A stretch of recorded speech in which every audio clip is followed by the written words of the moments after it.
दोस्तों केवल 36 राफेल के भारतीय वायुसेना में शामिल होने के बाद चीन और पाकिस्तान की सारी हैकड़ी निकल गई है। सभी देश अब दबे शब्दों में भारत के राफेल की बराबरी करने की कोशिश कर रहे हैं, लेकिन पाकिस्तान ये बात अच्छे से जानता है कि वह राफेल की बराबरी नहीं कर सकता, जबकि चीन भी अपने अनप्रूवन जेट्स के साथ राफेल जैसे फाइटर विमान से भिड़ने की गलती कभी नहीं करेगा। लेकिन भारत अपनी क्षमता के साथ किसी भी तरह की कोताही नहीं बरतना चाहता और इसी की कड़ी में अब भारत एक काफी बड़ा फैसला ले चुका है। दरअसल भारत ने अब ये फैसला किया है कि हम ब्रह्मोस मिसाइल के नेक्स्ट जनरेशन वेरिएंट यानी कि ब्रह्मोस एनजी को हमारे सुखोई 30 और तेजस फाइटर विमान में तो इंटीग्रेट करेंगे ही, साथ ही इन्हें हमारे राफेल विमानों में भी इंटीग्रेट किया जाएगा, जिसके बाद ब्रह्मोस और राफेल की जोड़ी के सामने चीन और पाकिस्तान की वायुसेना में मौजूद कोई भी फाइटर विमान टिक नहीं पाएगा और भारत अपनी हवाई सुरक्षा को सुनिश्चित कर लेगा। भारतीय वायुसेना के बेड़े में मौजूद सभी फाइटर जेट में राफेल शायद सबसे ज्यादा सक्षम और शक्तिशाली और एडवांस फाइटर जेट है। इसके अंदर कुछ सबसे विश्व स्तरीय और उन्नत तकनीकों का इस्तेमाल किया गया है। वहीं पर राफेल के पास पहले से ही मिटियोर और मीका जैसी मिसाइल मौजूद है, जिसके दम पर ये चीन और पाकिस्तान की वायुसेना को भयानक नुकसान पहुंचा सकता है।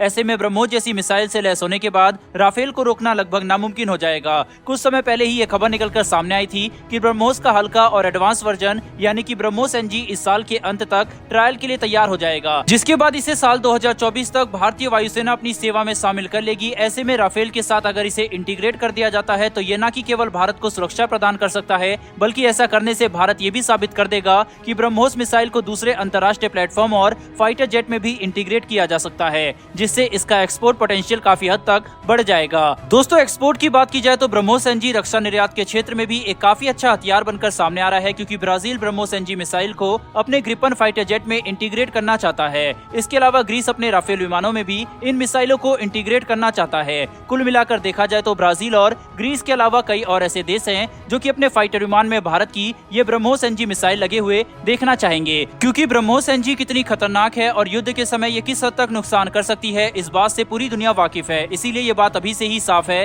कि एक बार ये मिसाइल बनकर तैयार हो जाए तो इसका एक्सपोर्ट पोटेंशियल भी काफी ज्यादा है। ब्रह्मोस एनजी वजन के मामले में आम ब्रह्मोस मिसाइल से आधी होने वाली है, जबकि इसकी रफ्तार और रेंज काफी ज्यादा अच्छी होगी। इसकी मारक क्षमता 290 किलोमीटर की होने वाली है, जो कि इसे एक्सपोर्ट करने के लिए भी सारे दरवाजे खोल देती है। इसके अलावा ब्रह्मोस मिसाइल का एक नेक्स्ट जनरेशन वर्जन होने की वजह से इसके ऊपर भरोसा करना किसी भी देश के लिए कोई मुश्किल काम नहीं है। साथ ही उन्नत भारतीय तकनीक से बने होने की वजह से इसकी कीमत भी काफी कम होगी। वहीं पर इसकी क्वालिटी में भी कोई समझौता नहीं होगा, यानी कि ना कि केवल ये मिसाइल केवल भारतीय वायुसेना के लिए बल्कि भारत के कई मित्र देशों के लिए भी एक काफी बढ़िया मिसाइल बनकर सामने आती है। दोस्तों अगर भारत 114 राफेल विमान की डील फ्रांस से कर लेता है तो भारत के पास लगभग 150 राफेल विमान हो जाएंगे। ऐसे में 150 राफेल विमान जिनके अंदर ब्रह्मोस एनजी मिसाइल लगी होगी दुश्मन के लिए काफी विनाशकारी साबित हो सकते हैं। साथ ही ये भारतीय वायुसेना की क्षमता और शक्ति में भी काफी बड़ा इजाफा करेंगे। बहरहाल बढ़ते हैं हमारी दूसरी खबर की तरफ। तो दोस्तों कल्याणी ग्रुप ने अपने Kalyani M4 high mobility armoured personal career की डिलीवरी भारतीय सेना को शुरू कर दी है। भारतीय सेना ने साल 2019 में 178 करोड़ की कीमत पर इन व्हीकल्स के ऑर्डर दिए थे।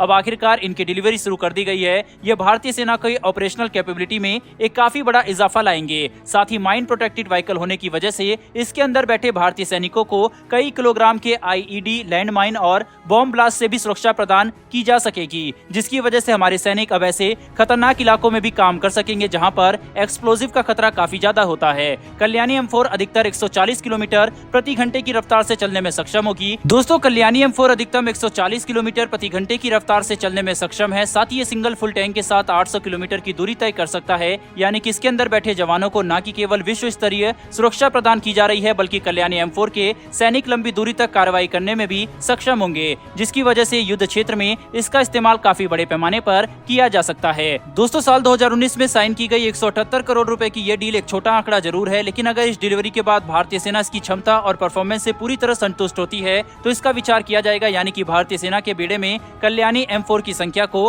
बढ़ाने के लिए ज्यादा बड़े और विशाल ऑर्डर दिए जा सकते हैं। बहरहाल दोस्तों इस वीडियो में इतना ही, फिर मिलेंगे डिफेंस और वर्ल्ड अफेयर्स से जुड़ी ऐसी एक नई वीडियो के साथ। धन्यवाद, जय हिंद।